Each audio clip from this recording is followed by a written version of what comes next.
Alright boys, we're back.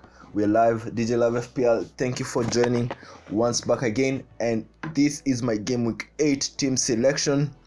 It's currently 8:30 a.m. Friday. Bro, nakusho hatufanyangi 9 to 5. Hii ni 5 to 9 bro. Acha, ni mapema. Siku yangu ni refu, nataka ni record this shit. Ni upload, niende shughuli so that you guys have enough time today and tomorrow, half of the day, before you can choose your squad. I will break down my squad in the most efficient way possible. Going into game week 8, I'm happy about my squad, what I've done so far. From last week, I did a wild card. The wild card is supposed to set me up for the next 3 months hadi December.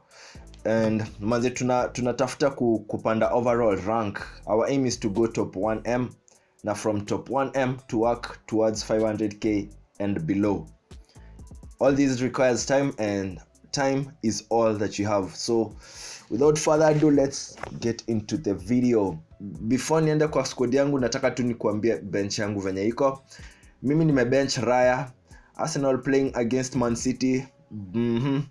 Sitani hiyo ni game unataka keeper wa Arsenal ashike. Next to him is Sofal. This is a Newcastle game. Yes, I understand that West Ham are playing at home and West Ham are in really good form. Shida ni Newcastle ni wabaya. I played with Sofal last week. He gave me 12 good points. He might give me more points, maybe akuwa hapa kwa bench, maybe the assist because he expects the clean sheet. So I just decided to put him on the bench. I needed to have a bench that I could rotate at all times. Kama huwezi rotate bench yako inamaanisha kikosi mededi. So the main reason I also had to wildcard is because I had like 3 people injured, or 2 defenders very injured. I had 1 goalkeeper still from Brighton who was either not playing ama was conceding too much.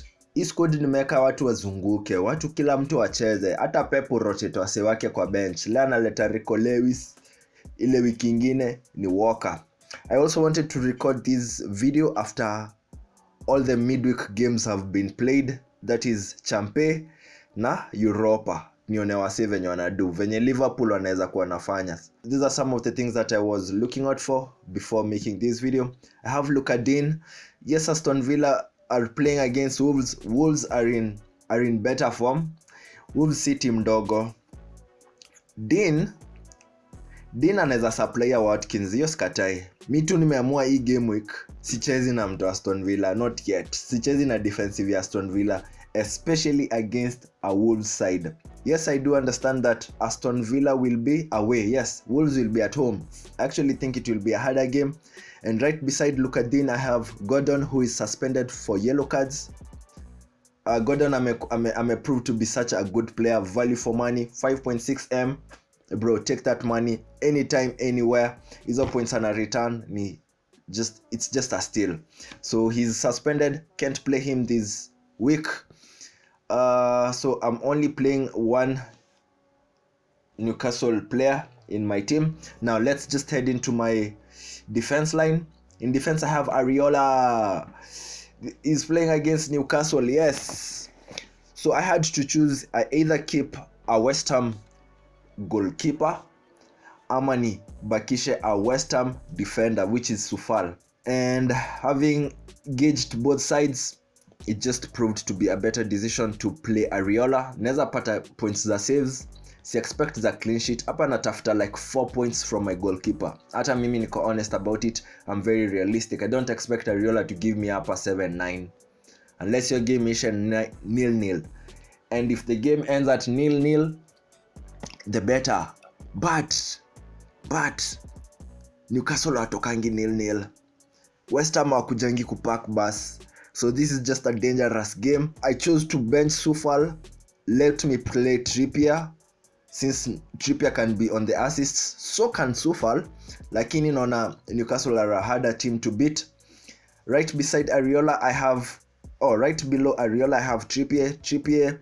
Manze umse inashuka imefika ile point ya season kama last season alikuwa a must have. Like Trippier is a must-have at this point, not for clean sheets, not for anything, but for his attacking threat. Si vitu tatu. Niyo ndio reason niko na Trippier hapa. Manze, he's on very good form. If you watched their champion game against PSG, he also got an assist, nearly assist Longstaff. Ama it was Anderson who got the goal. One of them. Trippier ako more likely kukua in the supplying end of Newcastle's attacks. They are playing away. Yes, our play home, but anytime Arsenal wanacheza home, bank on them. Anytime they play at home, bank on them. So I do understand this could be a tricky fixture. However, I can see na predict ka 3-1 hivi to Newcastle. West Ham lazima watafunga. Sidhani any side will keep a clean sheet, but yeah, hii game itakuwa moto. Besides Trippier, I have Mikolenko, who has been on my squad since last week. Didn't play him last week. I also said that he's started the last 2 games as of last week. So as of this week, he started the last 3 games for Everton from the left back. Umse pia anakuwa na time zake, and having to choose between Lukadin and Sufal, Mikolenko had to win this contest. Bournemouth, Everton playing at home. Wacha supply Doucouré na Calvert-Lewin. Wacha tucheze na hiyo. Again, man, usiende 2 players wenye wana shine sana. Kila mtu ako hapa kushine. Everybody has their time. It's just wait for your turn and keep putting in the time. So Mikolenko is here to rotate from the bench. These are very easy selection for me. Right beside, this is a new signing. As I had said in the previous video, venye nilikuwa na set up squad, sipaswi ku make changes like that. Sitaji ku make changes for the next 2 game weeks. So I kind of found it necessary to swap Walker at 5.3M. Now the fixtures that were following through coming up, they weren't the best. I think they have wako na Arsenal, wako na Brentford kwa hiyo list, na I think wako na Arsenal. Let me just confirm once again. I brought in Walker last week. Bro alianza na kunipea 0 against Wolves. Now looking at the fixtures that are coming ahead for Man City, Arsenal away, Brighton at home, Man U away, I just found it a better choice to have Porro rather than Walker for the next 3-4 game weeks. Na pia kitu ni notice na Walker times amepata more than 2 points ni time wame keep clean sheet or ame assist, and assisting for him just isn't happening every other few games. So you can see he got 6 points playing against Newcastle at home for the clean sheet, and against Burnley away 6 points for the clean sheets. So looking at Arsenal, Brighton and Man U, I had to part ways with him. He's also at 5.3M. Sidhani that's value for my cash right now. Heri nichukue Porro who is at 5M playing at Luton. Tottenham wamekuwa na very impressive form. Honestly, hata nafurahia kuona Tottenham wakicheza manze. They have a team, and at this point they are really cohesive, which was a no-brainer. So if I couldn't get Son on my team, I needed to add someone else from Tottenham. If you've been watching my squad, I've had Maddison. Most likely you do have Maddison, and for the changes that I made, I couldn't accommodate Son. So kama nitacheza Maddison, it may make sense. Kama siwezi get Son for his high price point, let me just get Porro because he can assist. Again, this guy has had more crosses into the box, more shots. Ukicompare na Udogie, he's been also more attacking threat for Tottenham, and he's playing 90 minutes. If anything you'll notice about this squad here, kila mtu anacheza 90 minutes assured. Watu wanacheza 90 minutes. Hiyo ndio ilikuwa criteria yangu ya kwanza when selecting people who will be in my squad for the next 3 months at least. Now going into midfield, I have Maddison playing against Luton. This is away, not at home. Let me just fix that. Yeah, Maddison anacheza Luton away. This is just a no-brainer for me if you've observed anything, because wanasemanga those with eyes will see, otherwise uta ignore. Ukiangalia history ya Maddison, ndio kitu nilicheki. On the first game week, he got 9 points against Brentford away. Just look at these figures. Anywhere that you see a good figure, it was an away game. Against Manu, home game wali win, but he got 3 points. Away to Bournemouth, he got 10 points. Away to Burnley, he got 7 points. Home to Sheffield, they won, but he got 1 point. Away to Arsenal, he got 9 points. Bruh, Maddison playing away games, it may make sense. If anything, na consider hata kumwekea armband. One of my criteria for whoever I'll put the armband on, lazima akue amecheza kwa his squad for the last 3 game weeks. Otherwise, mtu kama Salah hapa siwezi mpea captaincy yet. Hata Bowen ama hata Neto. However much that they have proven to me that they are playing well, lazima nikuwe nimepata points zako kwanza, at least consecutive game weeks before I can trust you with the armband. Next to Maddison is Salah. So unajua ukichukua Salah kwa squad yako kuna vitu mingi uta compromise. Me having Salah in my squad meant that I couldn't have Son. And if I wanted to have Son, I'd have to reshuffle a lot.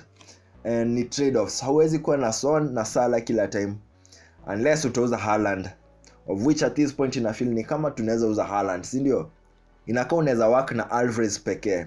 Shida ni venye Haaland akiturn up ataturn up na a huge hole that it will make you question your entire existence.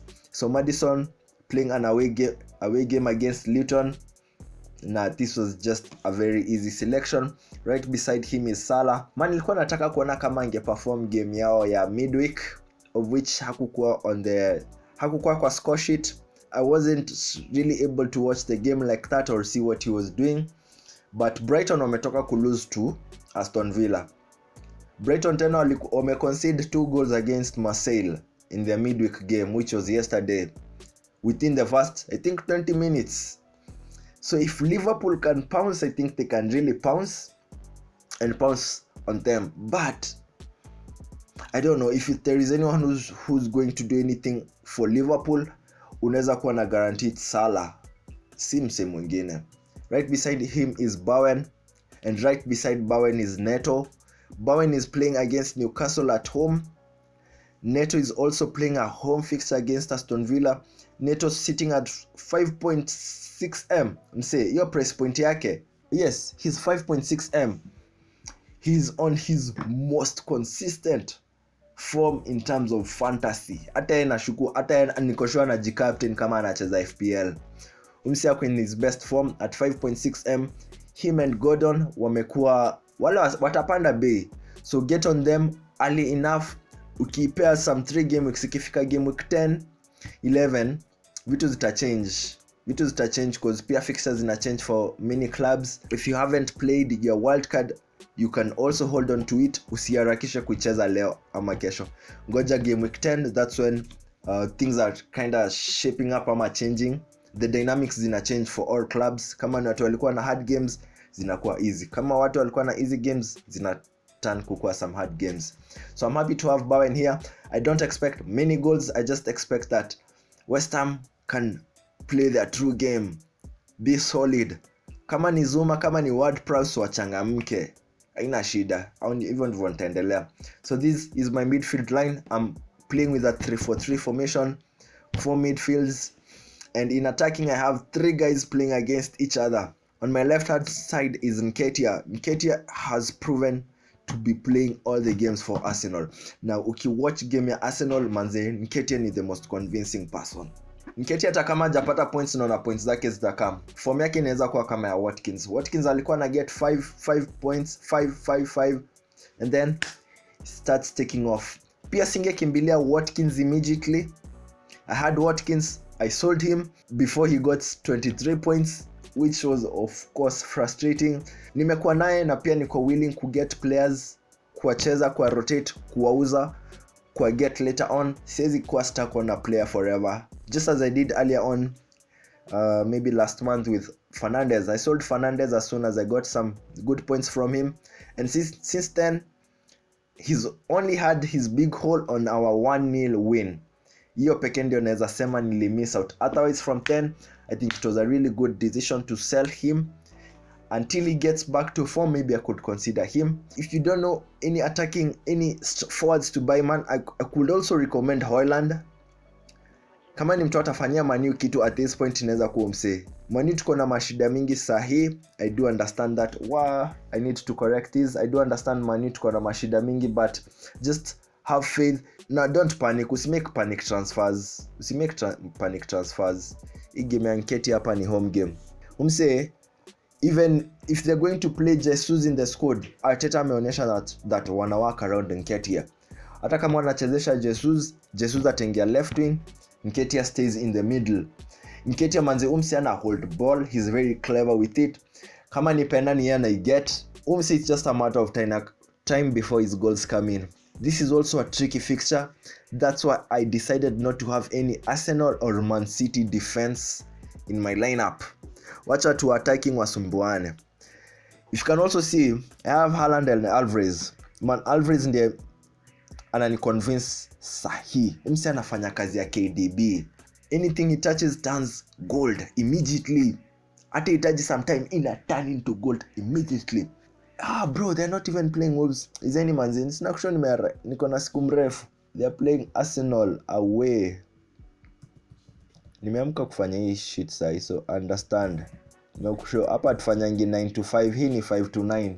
Mimi nakusho usingizi itoshi. Alvarez, Haaland playing Arsenal. Whoever gets the goal ni sawa. Nyinyi tu mdecide. Even when nimeamua wa decide among themselves who will score. And if they don't score ni sawa. Niko na other reinforcements. As you can see, my armband nimeka captaincy hapa juu, sija decide yet. On previous videos nimekuwa na a firm stand on who I will captain na naiekelea kando ya the player. This time round I've placed it right here beside because I haven't yet decided, but I've decided to take it off Haaland.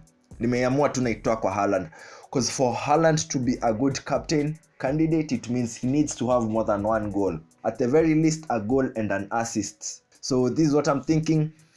One of my criteria for the only people in my squad who are eligible for an armband are Haaland and Maddison, and I'll tell you why. Through experience nime learned that captaincy, put the captaincy on someone who has given you points before, who has given you enough proof before. Sorry, ate ya Maddison ona sija correct. Hapa little nini away. Man, excuse. Is any Joe? Ini kazi mob pia. For you to get the armband in my squad, you must have been in my squad the last at least 3 game weeks and I've gotten real points from you. Si zenye umepatia wase wengine. Kama nimekusign leo, nipe points hii wiki, next week na next week, but one ndio naweza kutrust nayo. So currently Haaland and Maddison ndio wako na the right to my armband. Shida ya Haaland sahi imeni frustrate. Na anahitaji more than a goal and an assist at least. Alvarez signed him last week, gave him points immediately. Apparently it was from a free kick. Ebu niambie, hizo ndizo vitu kama a manager you are very happy. So currently the armband can be given to Maddison or Haaland. Now here's the caveat. Just notes. From experience, you don't want to play the captain on early fixture. Game ya Tottenham ndio early fixture. Shida kucheza captaincy on the early fixture ni that unaweza toka kwa hesabu mapema ama hesabu yako inaweza ingiana mapema. So this is a huge risk. I'm really toying around with this concept, but as it stands, the only eligible candidates in this squad, hii captaincy inaweza kuwa kwa Maddison hapa ama Haaland. Nezipea kwa Alvarez, but I need another week, at least another game week with Kim enye amenipea points. I signed in Salah last week using my wild card. He gave me 1 point, so you can understand that I'm hesitant. Na pia siwezi kupea kama hujakuwa kwa hii squad long enough. From experience, again ni experience ya kucheza tu year in year out ya FPL. Inabidi hizi vitu zingine utalana, hakuna mse anakuambia. So I'm just telling you right now, don't put your captaincy on someone that you just recently signed. Umesign Trippier leo tu, usimpea captaincy. Kana 2 weeks, if you trust him enough, give him the captaincy. Currently Trippier ndiye ameshikilia vice captaincy yangu, but naambia shida yangu ya kuweka Maddison on the captaincy right now is that nashangaa isipoingiana nitakuwa nimetoka kwa hesabu mapema. Ningoje siku ingine nione Haaland, ningoje Sunday nione Haaland na Alvarez. So I don't know. So that's how I'm lining up for this next game week. My squad value is actually good. Players wangu wamepanda bei. Anapanda bei. I signed in Bowen is 7.3M. Sindio? Ukiona kwa transfers, mimi nilimbuy at 7.2M. Alvarez, I signed him, he's currently 7M. I still signed him at 7M. Neto amepanda bei. Yes, he's at 5.7M right now, and as you can see I got him at 5.6M. I hope Madison performs. Oh no, pia Madison bei yake imepanda, imeingia 8M officially. Na ki perform this game week bro inapanda 8.1. So this is how I'm lining up for this next game week. As you can see, my captaincy is with Madison currently. My only caveat is that Spendi ali kick off ikuwe na captain, but oh well, this is how we are playing. Lazima to risk. We'll be here next week to review where we went right or where we went wrong. So DJ Live FPL, thank you guys for watching. See you guys on the next video. Hapo kwa description box kuna the first link takes you to my shop. You can book a session with me. You can also buy one of the products that I sell, products that I actually genuinely love, and unaweza zipata hata kwa keja yangu. So that's it from me today. See you guys on the next video. Peace. BTL drop, Radika Ruka. I gave her Kichoika Ruka. She gave me inside the Uber. Liambaga was sitting at date nikamruka. Put on my dip when I was a peruka. Kama tumnyambo, I be with my shooter. She is a soldier, she is a trooper. The way that she stay with my stick, then I knew BTL.